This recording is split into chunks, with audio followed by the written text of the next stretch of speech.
ॐ नमस्ते अस्तु भगवन् विश्वेश्वराय महादेवाय त्र्यम्बकाय त्रिपुरान्तकाय त्रिकाग्निकालाय कालाग्निरुद्राय नीलकण्ठाय मृत्युञ्जयाय सर्वेश्वराय सदाशिवाय श्रीमन्महादेवाय नमः।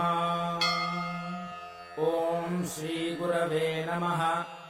ॐ गणपतये नमः। ॐ श्रीशिवाय नमः। ॐ स्थिराय नमः। ॐ स्थाणवे नमः। ॐ प्रभवे नमः। ॐ भीमाय नमः। ॐ प्रवराय नमः। ॐ वरदाय नमः। ॐ वराय नमः। ॐ सर्वात्मने नमः। ॐ सर्वविख्याताय नमः।